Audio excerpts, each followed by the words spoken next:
Muitas pessoas se identificam como cristãs, mas se a gente para pensar o que isso realmente significa no dia a dia, é uma convicção profunda que guia tudo?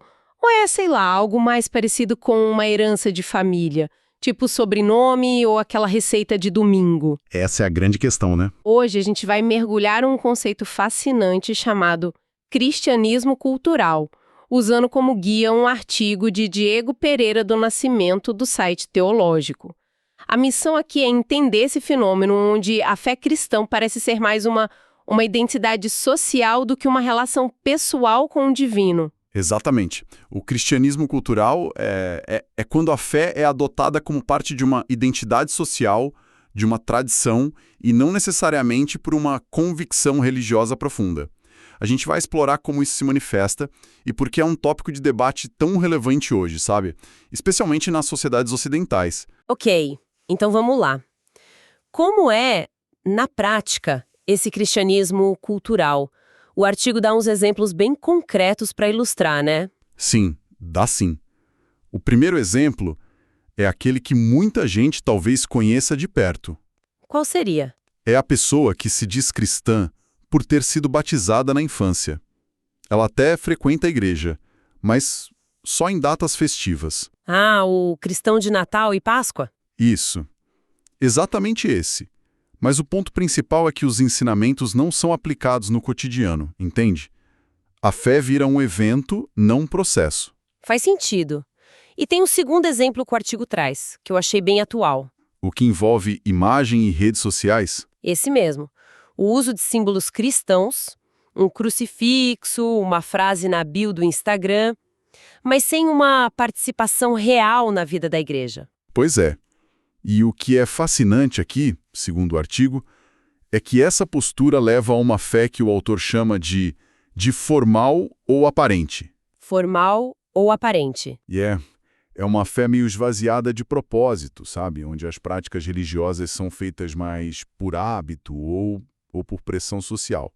A fé se torna um elemento periférico na vida da pessoa e não um alicerce que molda as decisões e os valores. Certo.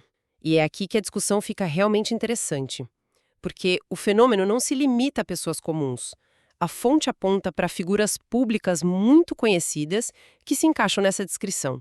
Às vezes de umas formas bem inesperadas. Sim, os exemplos são ótimos. Vamos começar pela Europa. O artigo cita Alexander Lukashenko, o presidente da Bielorrússia. Ah, sim. Ele se descreveu como um ateu ortodoxo. Isso. Parece uma contradição em termos, né? Um quebra-cabeça. Totalmente. Como assim, ateu ortodoxo? Então, nesse caso, a religião, a Igreja Ortodoxa, funciona como um pilar de identidade nacional. É um ato quase político. Para um líder como ele, se alinhar à tradição religiosa do país é mais sobre legitimidade, sobre se conectar com a história do povo, do que sobre crer em Deus. É usar a casca cultural da religião. Exatamente. A fé se torna uma ferramenta de identidade estatal. Entendi. E isso não é um caso isolado, né? O artigo também fala do presidente francês, Emmanuel Macron. Sim, que se identificou como um católico agnóstico. É o mesmo fenômeno ou é algo diferente? É um pouco diferente. É mais sutil. No caso do Macron, não parece tanto uma estratégia política, mas sim um reconhecimento da herança cultural e filosófica. Como assim? Ser um católico agnóstico é uma forma de dizer: olha, eu não tenho certeza sobre Deus ou os dogmas, mas eu reconheço que a minha formação, a sociedade francesa, o pensamento ocidental, tudo isso está enraizado no catolicismo. É uma identidade mais intelectual, mais histórica. Certo, então temos a identidade política e a histórica. Mas a fonte vai ainda mais longe no tempo. Chega num dos pais fundadores dos Estados Unidos, Thomas Jefferson. A relação dele com o cristianismo também se encaixa aqui. Perfeitamente. E representa uma terceira via, a da admiração ética. Ética. Isso. Jefferson tinha um respeito profundo pelos ensinamentos morais de Jesus. Tanto que ele literalmente pegou uma tesoura, recortou os evangelhos e criou a Bíblia de Jefferson. Nossa, eu não sabia disso. Ele tirou todos os milagres, tudo que era sobrenatural, e deixou só a filosofia, os preceitos éticos. Então ele admirava o sistema moral, mas não a parte da fé. Exatamente, ele rejeitava a divindade de Cristo. É a separação total entre a filosofia de vida e a crença religiosa. Isso é fascinante, mas de todos os exemplos, o que mais me surpreendeu foi o de Richard Dawkins. Ah, esse é o ápice da coisa, né? Pois é. A gente está falando, talvez, do ateu mais famoso do mundo, se descrevendo como um cristão cultural. Como isso é possível? Parece a contradição final, mas é a chave para entender a profundidade do fenômeno. Quando Dawkins se chama de cristão cultural, ele está expressando uma espécie de nostalgia. Uma preferência tribal, sabe? Tribal. Sim, ele está dizendo que, embora não acredite em nada daquilo, ele se sente confortável com a cultura que o anglicanismo produziu. As catedrais, os hinos de Natal, a linguagem. Ah, entendi.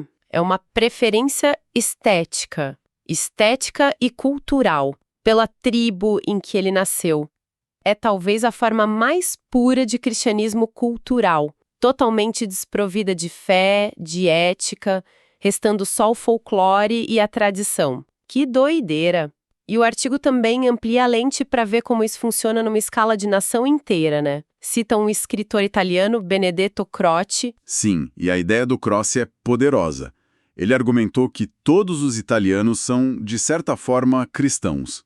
Acreditem ou não. Como sim, todos? Não no sentido da fé, mas no sentido de que o cristianismo foi uma revolução cultural tão imensa que seus valores, a dignidade do indivíduo, a caridade, se infiltraram em tudo na cultura italiana.